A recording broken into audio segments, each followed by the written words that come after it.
Morning,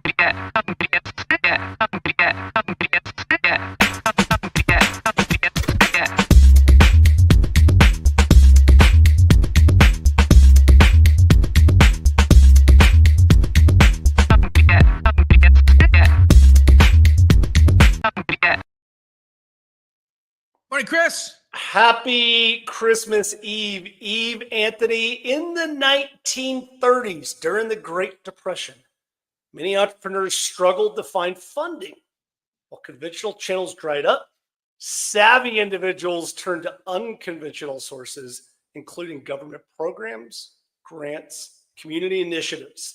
This era highlighted the power of resourcefulness and the importance of looking beyond the obvious when funding a venture.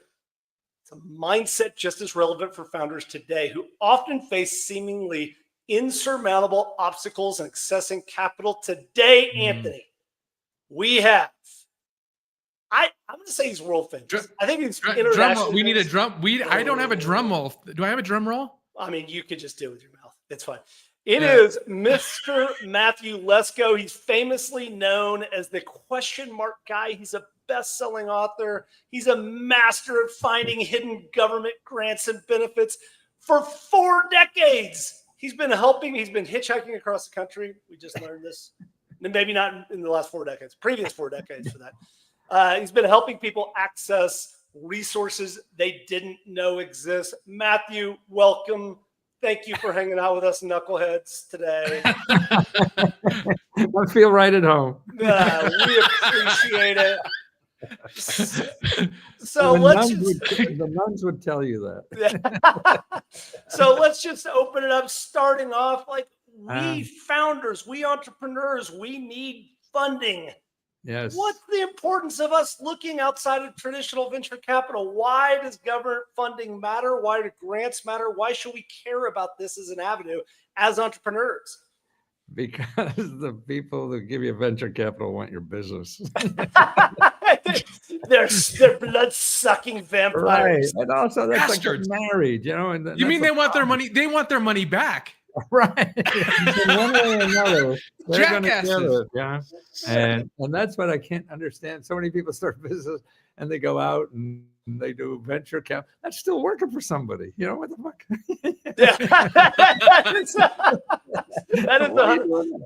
As a CEO of a previously venture-backed company, I would say that is definitely working for somebody. Right. Oh, man, this is, and to me, America is freedom, or for you to grow in this lifetime or whatever.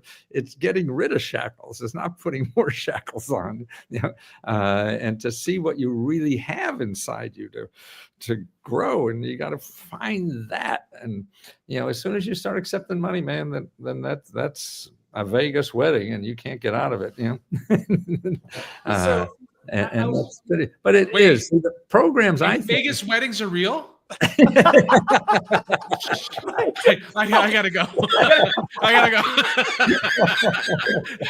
That was pretend. Elvis can't actually marry me, can he? Oh man. But you would. To me, go ahead. I'm sorry.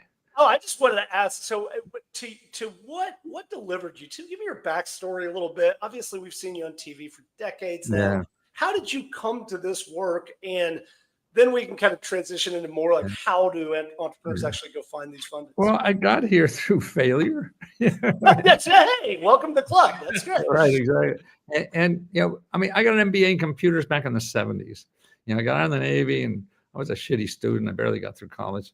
But something happened. I got GI money and the universities wanted money. It didn't matter how stupid I was. I mean, I remember taking, it was the draft back then when I graduated finally from college with a 2.0002, whatever the fuck the number was, I would get out of there. That sounds pretty good. Sounds like you passed. I wasn't the head of the class. I was ahead of the class, maybe. But not right. Yeah, not the head of. Yeah. And I thought, boy, okay, draft time. So my ass was going to be in the jungles, you know. And so I said, well, I'll go to grad school. I'll take the LSATs. Oh, a lawyer would be fun.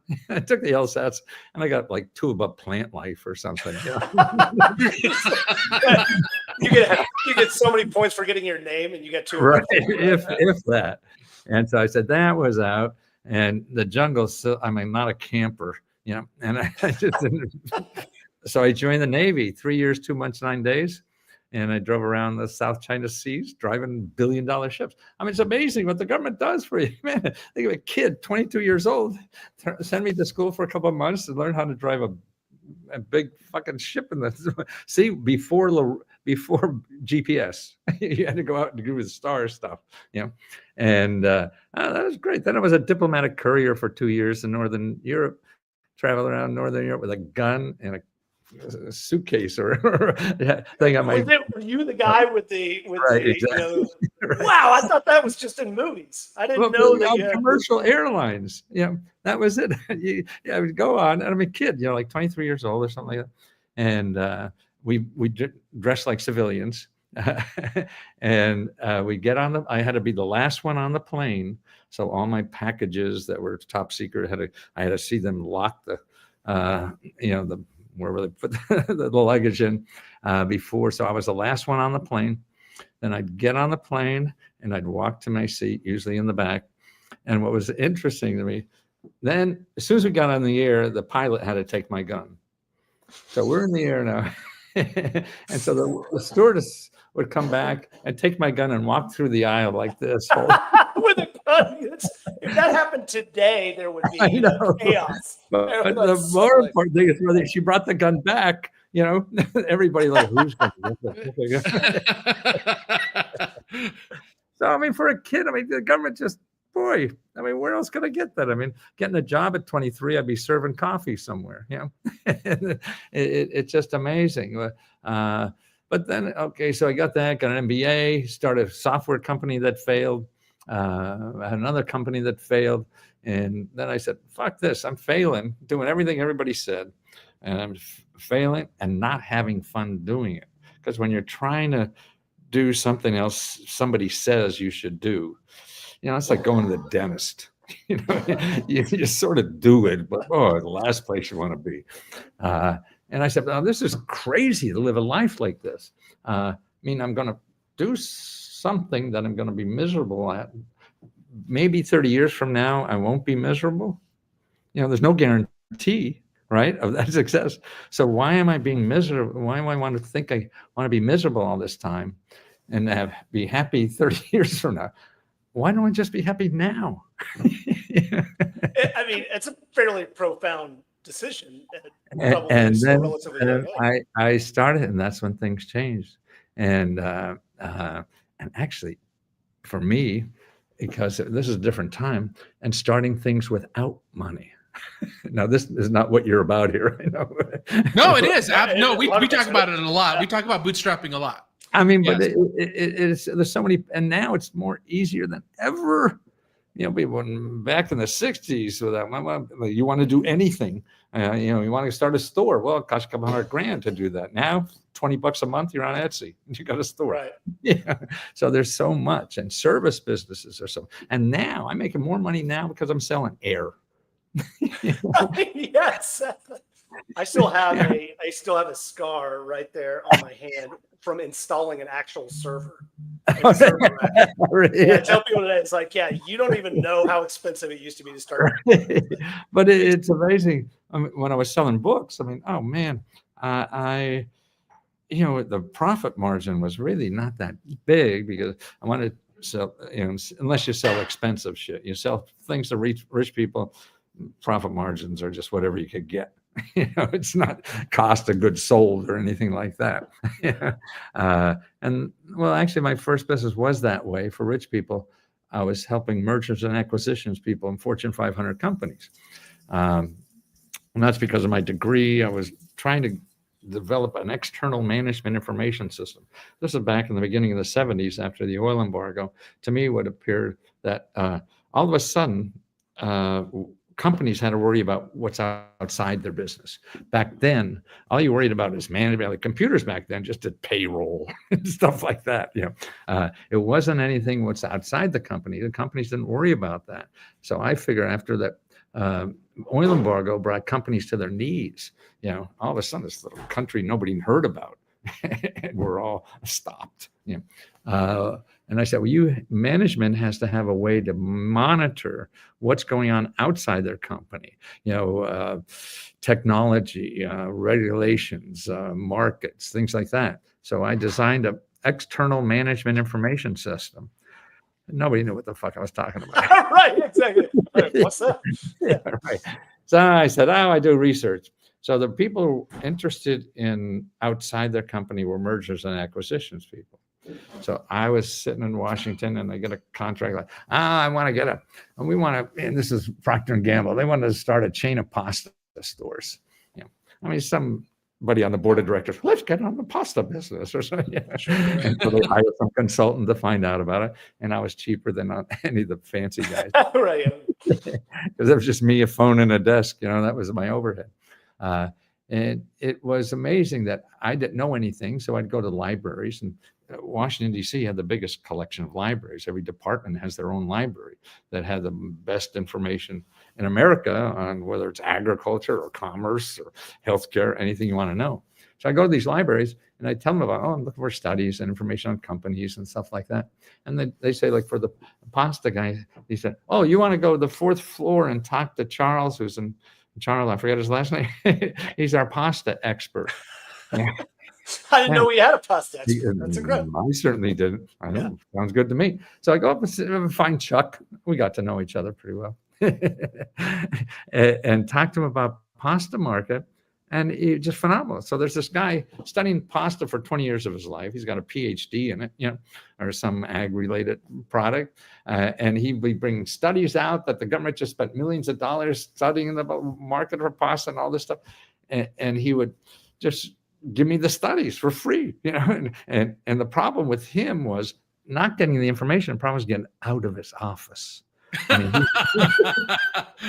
He's been studying this stuff for 30, 40 years, whatever it is. And finally somebody asked him. Oh, yeah, exactly. Probably the best day of his life. Government forgot about him. His wife's sick of hearing about pasta.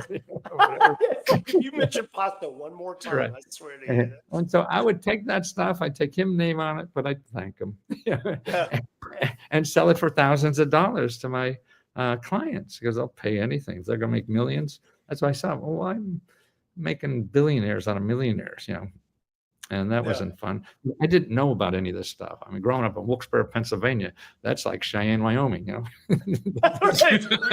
Right. You don't know anything about the government except the post office, and the mail. I mean, the DMV or something. So I was just amazed. God, why doesn't anybody know about this stuff? Everybody in Washington knows. They're just blasé about it. And I said, I got to get this out to people. That's more important. And rich people are stupid to work for. Right. They're stupid. They're just boring. All they worry about is money. So fast forward to, so then you understand the power of the federal government. You understand what we have, these things available for us. That's my AI camera. This is it's terrific. We're now featuring extreme close-up view on the How to Find Her podcast. Your left eye looks terrific. How did you then start to become call it one of the foremost experts in the world when it comes to finding government grants, particularly as it pertains to entrepreneurs and founders? How? There's the camera again. Let's see. Maybe no. Okay. How did? Well, it was really trying to get to sell a book. So how do I sell a book? I had a New York publisher, so you don't make much money off these fucking books. And I thought, boy, okay, I had a chance. I got a little advance to do this book. But the way I saw publishing was they have to you want to get a huge advance so you don't have to worry about selling the book. They're screwed if it doesn't sell. Right. Yeah. Let's put the pressure on them, not you. Right. Exactly. Right. Not me. So my game was, okay, how can I sell a lot of books? And I was direct mail, stuff like that, but in bookstores. So it was getting media publicity, you know. So how do we get publicity? So I hired a kid, just didn't even graduate yet. Oh, I know. I hired him because he needed a work study thing. He was taking business courses, and he would get 3 credits if I hired him. I said, so maybe I have to pay you to get credits? Well, shouldn't you pay me to get credits? That's how it should work. Right? So I hired him. We didn't know anything about publicity. I said, okay, here's all list of TV and radio stations. Like I picked I think Harrisburg or something. And the kid was so polite, he would just stay on the phone for like a half hour until they picked it up or they left him on hold or something. He didn't know any difference, he was just trying to please. And we got a whole bunch of things. We went up there, did a show, and it drove sales to the bookstores. And my audience is not somebody who hangs around bookstores.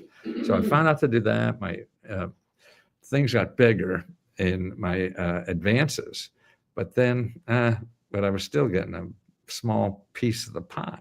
If you get 10% as an author of a, $20 book, that's a lot.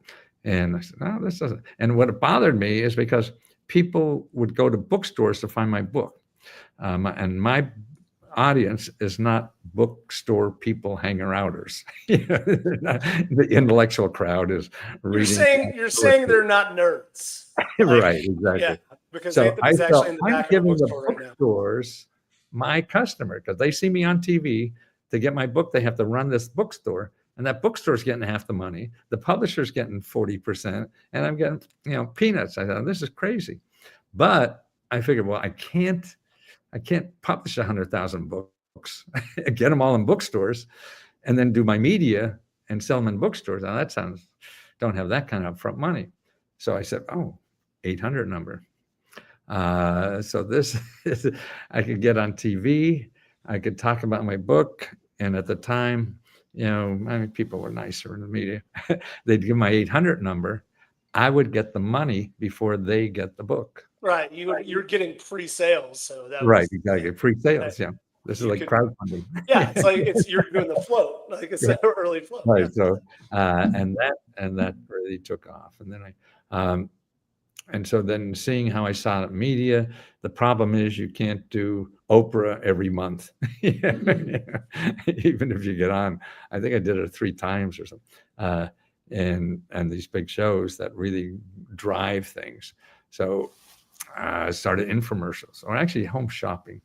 I'd go down there and sell 30,000 books in a day. It was crazy. Wow. It was bigger than Oprah to me. Yeah, they were more my audience, and then actually what happened, so then infomercials, which did very well, but it was all myself making and funding them and stuff like that, because the sharks in the industry, that's what they are. Like in your venture capital, they're just sharks. They want all the money, and you do all the sweat, and you have to put up with them. It's fiefdom, freefdom, whatever, where you're serfdom, making money for other people. And oh God, that was tough. And then people stopped buying books. Dun, dun, dun. Yeah. Oh gosh, what are you gonna do now? Reference book. Who wants an internet game? Who wants a reference book? It's all on the internet. And that was a long time till I figured it out. Again, because I told you earlier. So I was successful at one thing, and trying to figure out how people would buy this information was very difficult. How do they buy it now? Because they think they get it free, on the internet, stuff like that. And what are they willing to? Boy, that was a number of years to figure out. I knew the information was still good, that they needed it and people needed it. But how will people pay for it? I was not interested in rich people paying for it, but the people really needed it. The people I was helping, they didn't even need the money. What the fuck? And that was tough.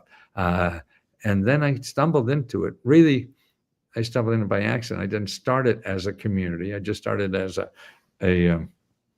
It's a subscription based.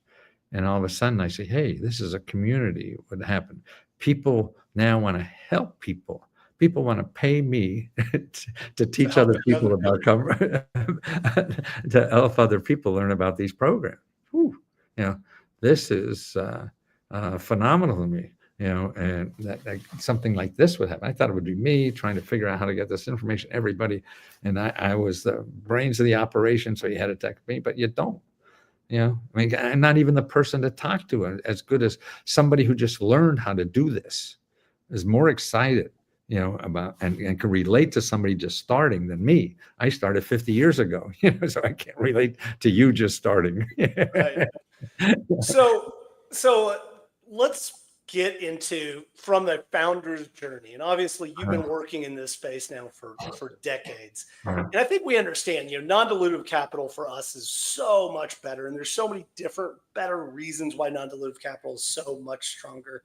But as a small business, I'm looking at the stats. It says only 1 in 10 businesses that are eligible apply for SBA help, loans, grants, et cetera.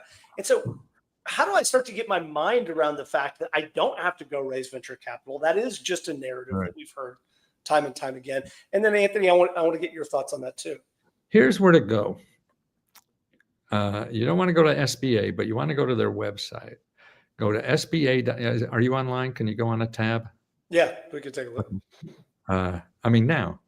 Yeah. Yes, but no, I don't want to get wet. SBA.gov. Yeah, SBA.gov. Then / and then local-assistance, all lowercase, / local-assistance. Now, anybody starting to look for venture capital, anybody want to do anything with an idea, an invention, start a nonprofit, anything you want to invest in real estate, anything you want to make money at home, anything, this is where you want to go to start. There are people all over the country, thousands and thousands of them, that get paid by the government to help you do that for free. If you go to Google, you're going to find sharks like you and I. Try to charge you for something you could get for free. And it's so important that people know about this. And these people get paid. But the problem is people don't know how to treat people who don't need your money. People who want your money, they'll kiss your ass. Right. People who don't need your money, you got to kiss their ass. And because they have access to the money and the help and things like that. Are you there yet? I unfortunately I don't have us set up on StreamYard to share my screen. So, but I do see it. Okay, you see it. Okay, go down a little bit and see where it says put in your zip code. Okay. Oh, but you're in Wyoming, aren't you? Find local assistance. Yeah, find 25 miles. It says me a district office. Okay, how many did you search with your zip code? Yep. Okay, how many you got there? There's 2. Okay, that's up to that's Wyoming. Let me expand the search to 50 miles. See if I can. What's 50 miles out of? 5. So I've got 5. Basically, Colorado Small Business Development Center. Okay. Right. Okay. There's a bunch of those get grants to help you start a business, no matter what the hell it is. Help you think through it. Help you find free legal help. Help you find free marketing help. Help you find free help to train your employees, everything. And that's another big pot of dough that people don't realize. Government will train your employees for free. And that's why it's not one easy thing. Like an SBA loan is not what you want. That's almost the last free stuff. Yeah, exactly. And that's usually not in the SBA. That's usually local. And there's so many local programs. I mean, like Colorado has a program now to buy your boss. You get $250,000 to buy your boss out and to run his company. What? Wait. Back up. I'm gonna buy out Anthony. Wait, or am I the boss, Anthony? I think we don't, but not actually. Is Matthew the boss? I don't do. Do we have to pay you the $250? No, nothing. I, There's nobody even taking a commission. that's pretty remarkable. And so, Yeah. really, I think that the first thing you said, which is really valuable, and then Anthony, we'll get your take on this, is this idea. The first piece is just the mindset associated with as a founder. Is that there are a tremendous amount of resources out there that are not the traditional narrative of you have to go VC, you have to go angel, et cetera. Anthony, I mean, you've heard this and we've seen it 100 times. How would you coach a founder to be saying, hey, you need to consider these avenues? Right. And what are the steps that you would suggest that they would go through? Yeah, so I've actually received an OEDIT grant, an advanced manufacturing grant. Huh. So I've been through the process, and I was a board member of RVC who got grants all the time. And I would say this. So Matthew, the thing that I struggle with, and the thing is I struggle with founders is, okay, so we know there's free money out there, but how do I go find the free money, right? And this is I'm kind of leading the witness here on finding you, right? Because you kind of put everything all in one place, correct? Yes, that's true. But the real effort is the research, and like if you start with those 5 companies right there, and then also there's another organization called EDA.gov. EDA.gov. EDA.gov. Economic Development Administration. Yeah. Okay. And you'll see a map. You want to put local something. There's a tab up on top, resources maybe, or something like that. Resources and tools. Yeah. Find grant resources. No, grant. Look for local. Something you want to find local. What's on that tab? I'm looking. Our programs, find open funding, resources and tools. There's nothing local. There should be local. Okay. EDA.gov. I sometimes misspell that. Resources and tools. Economic Development Directory. That's it. You see that? Got it. Okay. Yeah. Yep. That's what you want. Okay. There. Go to Colorado. Go to Colorado. How many are there? There's one state office, one regional office, EDA regional office. And then what? There's development districts. There's like 8 of them. Right. Okay. See, every one of those offices there are government officials that get grants to help you start a business. Wow, this is fascinating. So yeah, so essentially, you start either at SBA.gov and look for local resources, or EDA.gov. Right. And so I know what the rest of my Christmas break is going to look like. Navigating through this is actually amazing, two amazing resources. And so anyway, going back to what I was saying, Chris, is the first place is where do you start? The second thing is I've heard about. So I've written my own grants.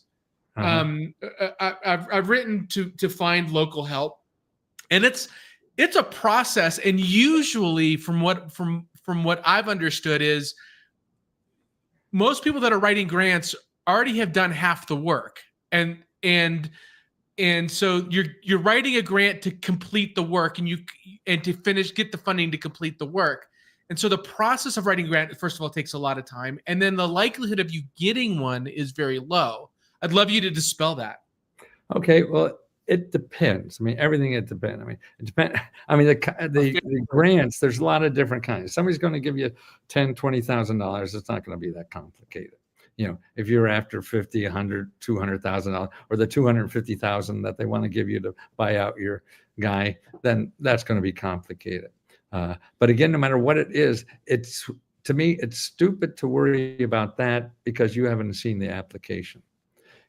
What you have to do is find the application that makes sense for you to apply, and then make that decision whether you need help or not.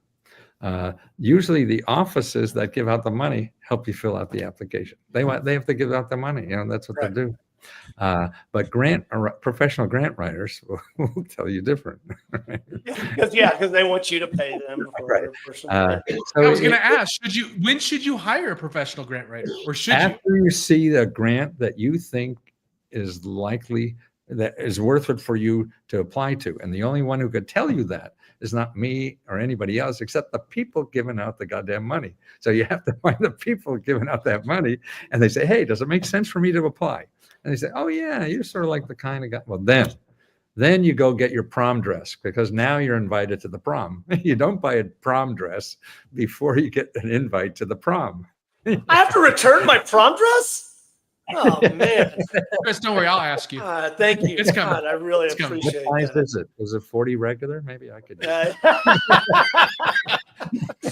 So, Matthew, what are the biggest misconceptions that you see, us as founders, that when we were thinking about this stuff, what do we see as this notion of free money? What do we get wrong as founders? Well, I think we covered a lot of them. That you need to have a grant writer. And then I was thinking out what is, I mean, you got to go kiss ass on some rich guy, right? to get that kind of money, and with your hand in your hat. And here, to me, this is your money you're getting. Yeah. So if they say no, you can appeal. And about half the people who appeal get the money after you even no. Wow. Yes. Anything with the government, you have a hierarchy to appeal. Then you also have more skin in the game, because your elected official will call that office and say, hey, Chris and Anthony, they're good guys. You see their application, because the only people that have power over the people in government giving out the money are elected officials. You and I don't. We pay for their salary, but they don't give a shit, because the elected officials vote on their budget. Right. Yeah. So they need to be friends. Right. Yeah. They can't afford to piss off Congressman Franco from Northern Colorado. And actually, congressmen now, it used to be this way all the time. Like, okay, you have an interesting idea as a founder to do this. I have a business that's going to employ a bunch of people or whatever, and it'll be nice for Colorado or Wyoming. I love that we have Matthew convinced that you live in Wyoming now.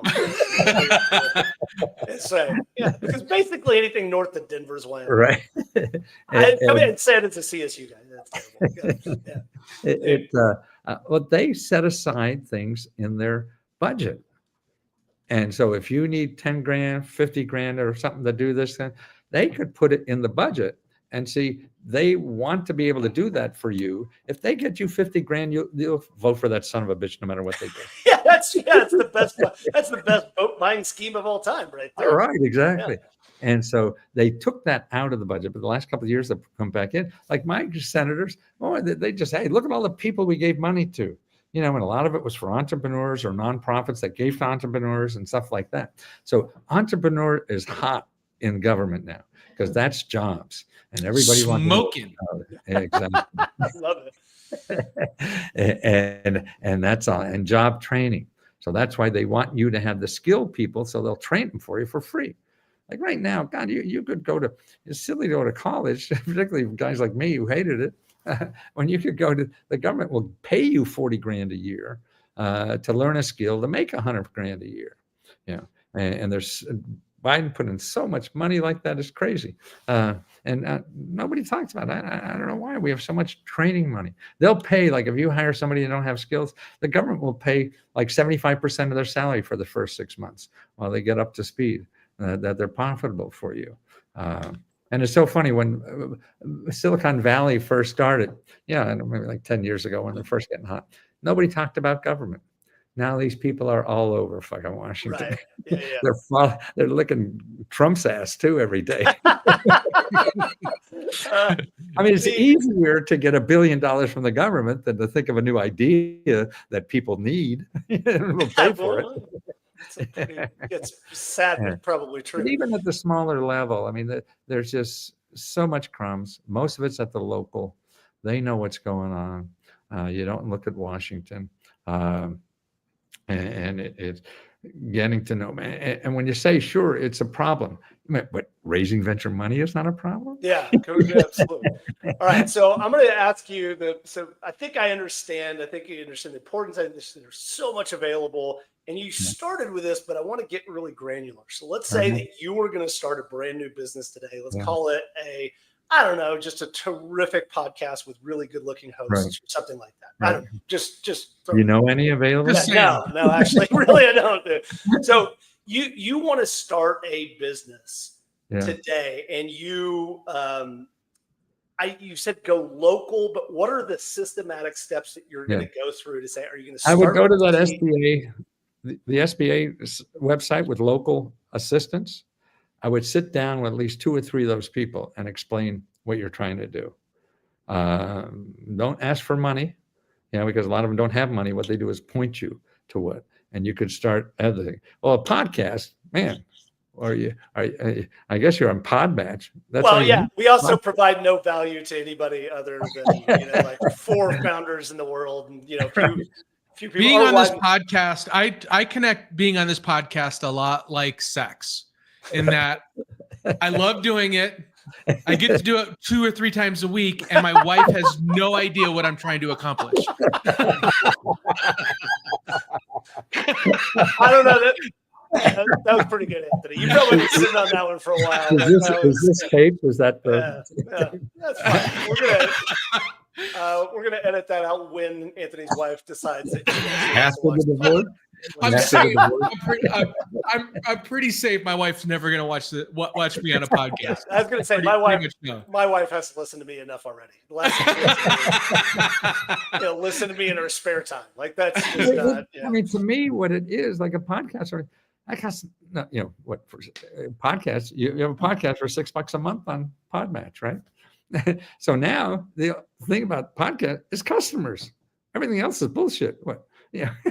So if you're worried about accounting or any of that, you go to one of these free services and find out, or you want to brainstorm about how to get customers. That's why it's all about customers and how do you get out of thinking that you have to spend $1 million to get customers, and you think that way because people are selling ad time, and I could make you $1 million, and the way to handle that is okay. I'll give you half of it, and if you get me, and you split the revenue, if somebody has that to pay on performance. That's how I made a bunch of money in TV ads. I never bought those TV ads, but TV ad shit. They were either going to put Smokey the Bear, the replay of something had been done, right, or they could make me put my ad, and I'll give you half the money. Anthony, I'm thinking we pivot How to Founder to actually become a government agency. Like, really, that's the major thing. Is we just need to get that would have worked. That would have worked in October, but now that Doge is happening, I think we're screwed. Damn it! They're eliminating agencies. Man, God. Well, there goes that. My impression of what's going on is they're eliminating the hurdles to get a contract. Yes, deregulating. Yeah, right. Deregulating. Yeah. Which means they could get more fucking money a lot fucking easier. That's probably a good point. Right. All right. That's So what Doge is about. It's not about the government being efficient, it's about them being more efficient getting government money. Well, yeah. Okay. I'll let that. There's some great stories about regulation from the biography of Elon Musk that are worth talking about. But you're right. It is the government can get in the way, but they, in this circumstance, Matthew, you're telling us on how they can get us started and actually be an enabler rather than a right. Well, an obstacle. Their mission is to be an enabler.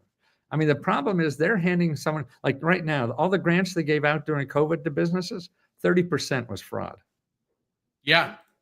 So 30% of that grants, and this hundreds of billions of dollars. Yeah. So that's government money that was fraudulently taken. So that's why they have all these fucking hurdles, because bureaucrats are the way to go to jail if they're helping with frauds and stuff like that. So I want to hit.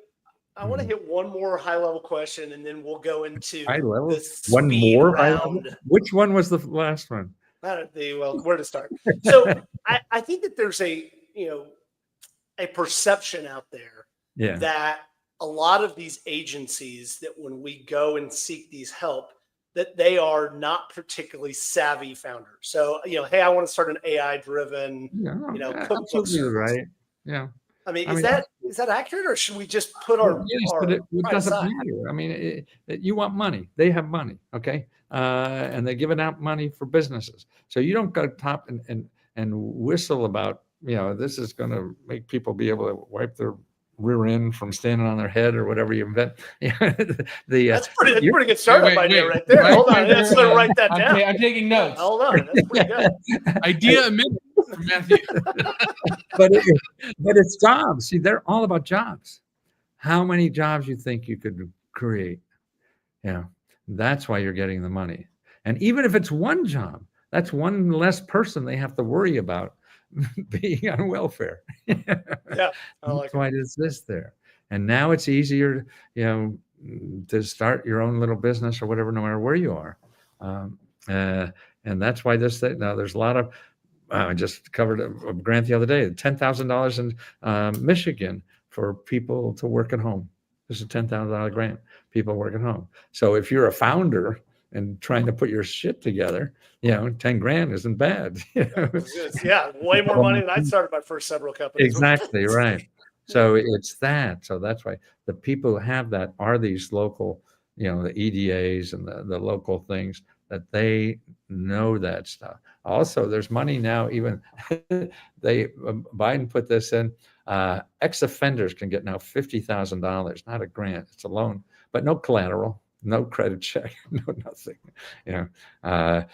What kind of crime do I need to commit I was here? just about to say, Anthony. You have to be one of those guys who stole money from the SBA. What are we talking? How many? 6 months? I can do 6 months. All right, Matthew, are you ready for the speed round? I'm going to give you a quick question. You give me one or the other, or tell me it's too complicated to answer the speed round. So, the first one, as a founder, do I look for federal grants, state grants, local grants first? You go first local. General grants versus industry-specific grants. Well, you look for anything. It doesn't matter. And you don't even say grants. You say help. When you're going to want grants from the government, you don't say grants. You say, I need help, because it's too easy that we don't have a grant. But we have $250,000 that you don't have to pay back, but we don't call it grants. Yeah, we don't call it grants. Right. There's some sort of a program that they call right. it. So you look for help. Do you apply alone as a founder, or do you find a group of people to try to go in together to find these not grants? Well, I would do it yourself, because maybe you don't need a fucking founder. I mean, I don't want to share my money with Anthony. Don't let Chris know that he doesn't need a partner. Because it takes someone to do the digging. The same way getting right, extra money. coattails. And you mentioned this early, but is it better to spend more time researching and finding and applying for the large grants, or just look and stack up a number of small ones? And what you have to do is this. It's not on the internet. It's talking to people who are in business and get paid to help you succeed. And so that's why, hey, I hear you help startups, nonprofit. Yes. I mean, like now in Iowa, I was just afraid. I mean, they're giving hundreds of thousands of dollars to people, just interesting ideas. I mean, they're looking for ideas. Anthony, you want to move to Iowa? It's not far. I mean, you're already in Wyoming, so it's fun. Yeah, it's there. Right? Yeah, it's pretty much halfway there. And so it's silly to go in with any kind of requirement, because you don't know what's there. That's why I used to work question marks. You have to ask the right questions. And to get help is ask for help. Don't ask for this, that, or the other thing. You don't know what to ask for.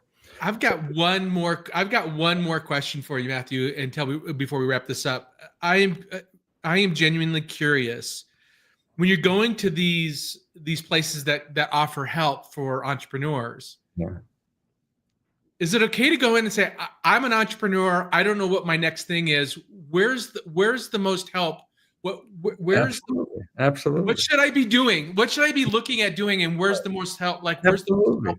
I mean, you're doing them a favor, because they're there trying to figure out what's out there. Like, you're trying to figure out what's in their, area, And what you're doing is coming, hey, I don't know what the fuck you guys have, but maybe I could build it for you.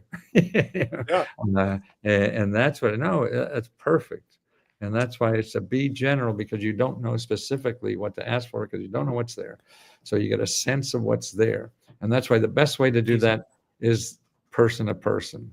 You call people, make an appointment with them. Hey, they have to talk to you by law. Maybe they're assholes and don't want to, or you're one and they could tell. And amazing. you meet with them, and because they do this every day, they're talking to hundreds of people like you or whatever, and they get paid to do that. That's It's pretty not remarkable. like venture capital people or, Yeah, they would tell us to screw, like, generally VCs just, Exactly. tell me no, thank you. They just Yeah, like, I just said hello. And you already Right. said no, thank you. We'll pass. Exactly. They All all right. Your So Anthony, let's sum it up. What did you learn today? And then Matthew, in just a couple seconds, we want to talk about where we can find more information on your stuff. So the things that I got, free money isn't a myth. It's about being resourceful. Right. 2 great resources that Matthew gave us: sba.gov/local-assistance. I had to, by the way, I had to spell assistance 3 different times because I got it spelled. We need assistance with Anthony spelling. We need to train him. Assistance. Also EDA.com, and you want to go to resources and tools. No, EDA. .gov. Sorry, EDA.gov. Resources and tools, economic development directory. Right. You can appeal denials was something that was really interesting. Government legislators want to help you, so tap into that. Absolutely. State, local, federal. Don't say grant, say help. Right. And the last piece is persistence is key. Yeah. The last piece, what was that? Persistence is the key. Like another in website. person. Yeah. Person. But one other website that everybody should know about is called findhelp.org. Findhelp.org. And if you go there now, that gives you a source of all the what I call the community sources. See, our economy is made up of 2 points. Now I got to figure out. Yeah, there you go. You got to go opposite. There you go. See, the yellow part, that's the yellow part here. That's the capitalism. The other part, the green and the blue, is government and nonprofit. And that's the size of our economy. So capitalism makes up 60% of our economy. And the community part of our economy, which is government and nonprofit, makes up 40%. And the 40% are people that give you money and services for free. The capitalism economy don't do any of that. And that's what Google is. Google is this guy. So everything you find in Google to get help is going to charge you. If you go to these people, there it is. That's 40% of our economy that people don't know how to use. And it's not small potatoes. I've learned that Anthony's moving to Iowa and starting a nonprofit. I think is no, it's not. We want to be on the. We just asked, getting. I think it's really terrific conversation. It's been really fun talking to you, Matthew. As far as deep dive resources, obviously. Free money for small business and entrepreneurs. That's your book, right? Yeah, but actually the best place is LesGoHelp.com. LesGoHelp.com. Gotcha. And what can we find there? What's That's the community. You could join for $20 and you get unlimited one-on-one help from me and 12,000 members. We also give out our own grants. It's so profitable. I say selling air is very profitable. I thought I'd make no money at $20, but we're all making a lot of money. So we give out $70,000 every month to members, and that's individual grants. And I thought you had to be Jeff Bezos to do that. No, you can be a schmuck from Kingston, Pennsylvania, right. A coal miner's grandson, and do this. I mean, maybe even Anthony could do it living in Iowa. It'll be, right. It's going to be great. Exactly. Right. It'll be terrific. Iowa could use it. Right. Matthew, thank you so much for joining us. It's been a real fun time. I appreciate it. Anthony, what do we have coming up? Are we doing something on Christmas morning? Please tell me no.